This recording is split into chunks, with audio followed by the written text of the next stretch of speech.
For many people, the freedom of expression is a necessity. For them, freedom is not located in free decision, but rather in the freeing of the necessary need to express one's nature. This is free necessity. If we know ourself and exist and act solely out of the necessity of our own nature, we are free. We exist in a necessary way that is driven and determined by an indispensable need to express our nature. A philosopher describes free necessity in this way: I call free all that exists and acts out of the necessity of its nature. I call it unfree if its existence and activity are determined in an exact and fixed way by something else. I locate freedom not in free decision, but in free necessity. But then, the philosopher concludes that only God can be free because only God has freely created his own nature.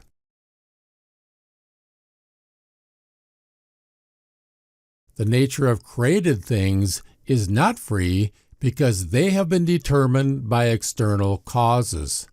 Therefore, human beings are not truly expressing themselves.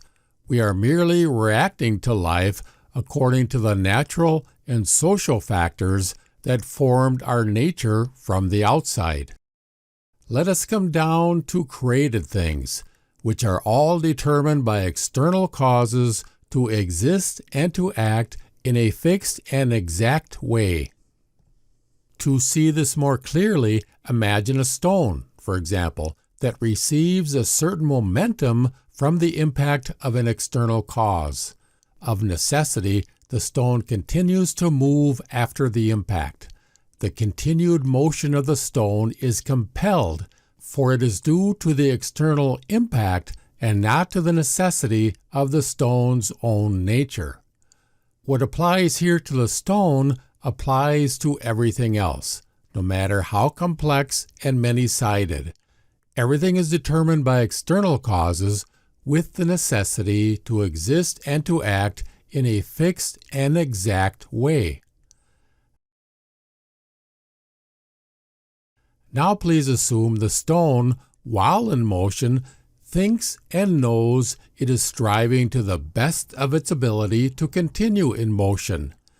It will be convinced it is free. The reason it appears to be freedom is because human beings are conscious of their desires but do not know the causes that determine those desires. Thus the child believes it freely desires milk, the angry boy freely demands revenge, and the coward flight.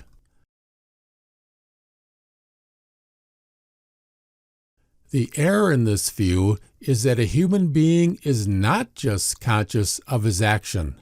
He can also become conscious of the causes that guide his action. Are human actions really all of one kind? Should the deeds of a soldier on the battlefield, a scientist in the laboratory, or a diplomat involved in complex negotiations be ranked in the same scientific category as those of a child craving milk? There is a profound difference between knowing and not knowing why I act. Yet the opponents of freedom never ask whether a motive of action known to me in full transparency compels me in the same way an organic process causes a child to cry for milk.